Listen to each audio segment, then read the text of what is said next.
Assalamualaikum warahmatullahi wabarakatuh. Perkenalkan, nama saya Damara Maharani, NIM 2204381 dari Prodi Akuntansi.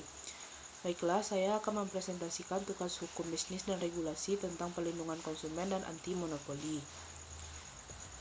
A. Asas dan tujuan perlindungan konsumen. Perlindungan konsumen adalah suatu perangkat hukum yang dibuat sebagai pelindung hak konsumen yang mana diselenggarakan sebagai usaha bersama berdasarkan 5 asas yang relevan dalam pembangunan nasional, yaitu 1. Asas manfaat dimaksudkan untuk mengamatkan bahwa segala upaya dalam menyelenggarakan perlindungan konsumen harus memberikan manfaat sebesar-besarnya bagi kepentingan konsumen dan pelaku usaha secara keseluruhan. 2.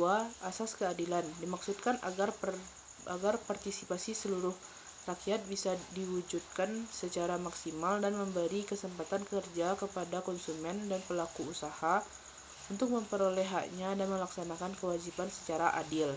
3. Asas keseimbangan dimaksudkan untuk memberikan keseimbangan antara kepentingan konsumen, pelaku usaha, dan pemerintah dalam arti material dan spiritual. 4. Asas keagamaan dan keselamatan konsumen dimaksudkan untuk memberikan jaminan atas keamanan dan keselamatan kepada konsumen dalam penggunaan, pemakaian, dan pemanfaatan barang atau jasa yang dikonsumsi atau digunakan. 5. Asas kepastian hukum dimaksudkan baik pelaku usaha maupun konsumen menaati hukum dan memperoleh keadilan dalam menyelenggarakan perlindungan konsumen serta negara menjamin kepastian hukum. Tujuan perlindungan konsumen. Tujuannya ada 6, yaitu A. Meningkatkan kesadaran, kemampuan, dan kemandirian konsumen dalam melindungi diri. B. Mengangkat harkat dan martabat konsumen dengan cara menghindarkan dari akses negatif penggunaan barang atau jasa. C. Meningkatkan pemberdayaan konsumen dalam memilih, menentukan, dan menuntut hak-haknya sebagai konsumen.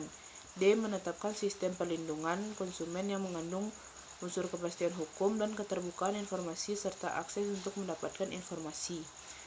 E. Menumbuhkan kesadaran pelaku usaha mengenai pentingnya perlindungan konsumen sehingga tumbuh sikap yang jujur dan bertanggung jawab dalam berusaha.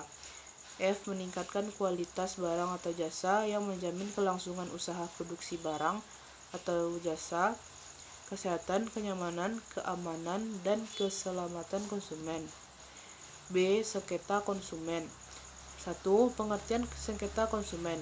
Definisi sengketa konsumen dijumpai pada Peraturan Menteri Perindustrian dan Perdagangan, yaitu Surat Keputusan Nomor 350/MPP/Cap/12/2001 tanggal 10 Desember 2001, di mana yang dimaksudkan dengan sengketa konsumen adalah sengketa antara pelaku usaha dengan konsumen yang menuntut ganti rugi atas kerusakan, pencemaran, atau yang menderita kerugian akibat mengonsumsi barang atau memanfaatkan jasa. Sengketa dapat juga dimaksudkan sebagai adanya ketidakserasian antara pribadi-pribadi atau kelompok-kelompok yang mengadakan hubungan karena hak salah satu pihak terganggu atau dilanggar. 2. Pihak-pihak dalam sengketa konsumen. Dalam sengketa konsumen, maka pihak-pihak yang bersengketa adalah konsumen di satu pihak dan developer atau pelaku usaha di pihak lain, di mana konsumen sebagai pengguna atau pemakai barang dan developer pelaku usaha sebagai penyedia barang atau jasa.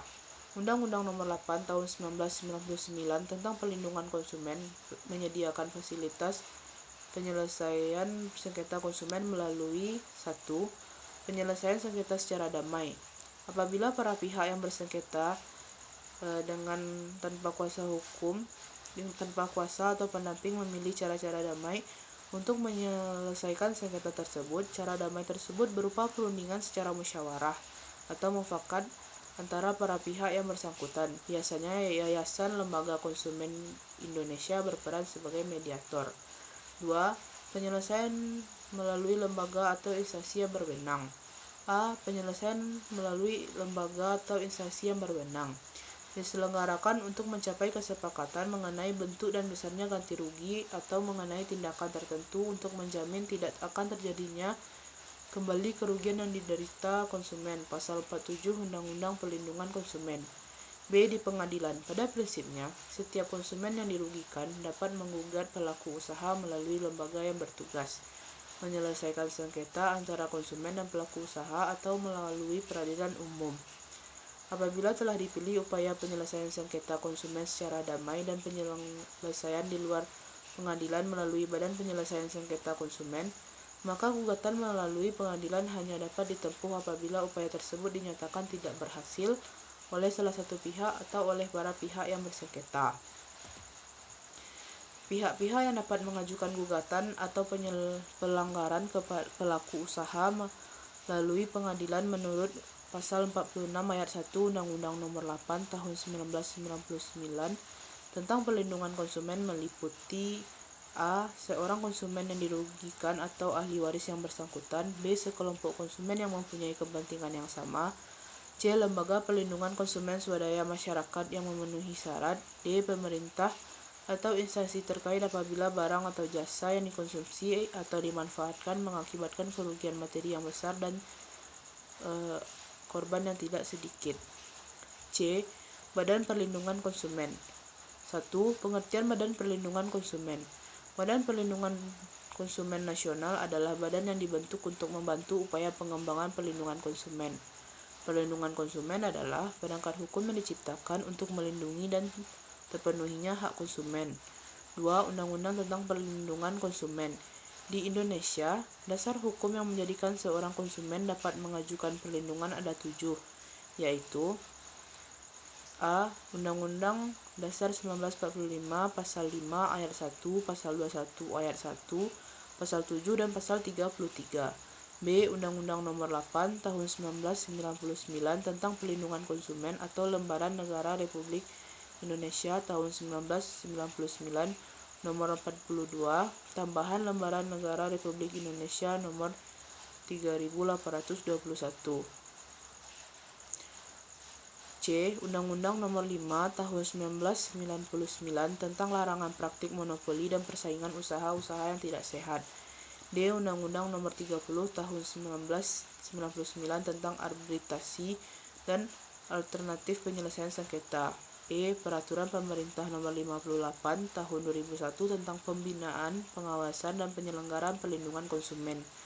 F. Surat Edaran Dirjen Perdagangan Dalam Negeri Nomor 232/DJPDN/7/2001 tentang penanganan pengaduan konsumen yang ditujukan kepada seluruh dinas Indakprop atau kabupaten atau kota. G. Surat Edaran Direktur Jenderal Perdagangan Dalam Negeri Nomor 795/DJPDN/C/12/2005 tentang pedoman pelayanan pengaduan konsumen. 3. Badan Perlindungan Konsumen. Berdiri sejak 2004, lembaga ini memiliki fungsi sebagai pemberi saran dan pertimbangan kepada pemerintah dalam upaya mengembangkan perlindungan konsumen.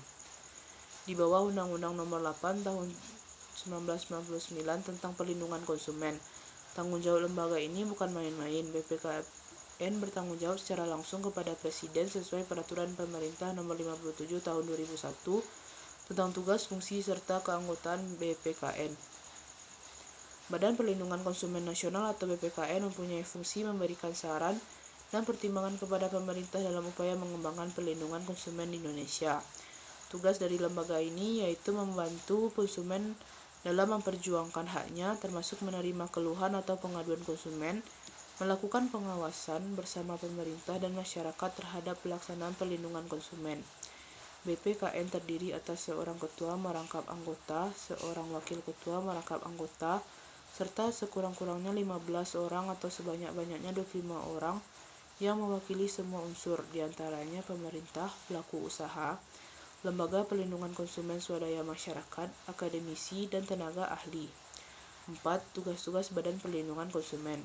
Tugasnya ada 6, yaitu 1. Memberikan saran dan rekomendasi kepada pemerintah dalam rangka penyusunan kebijakan di bidang perlindungan konsumen. 2. Melakukan penelitian dan pengkajian terhadap peraturan perundang-undangan yang berlaku di bidang perlindungan konsumen. 3. Melakukan penelitian terhadap barang atau jasa yang menyangkut keselamatan konsumen. 4. Mendorong berkembangnya lembaga perlindungan konsumen swadaya masyarakat.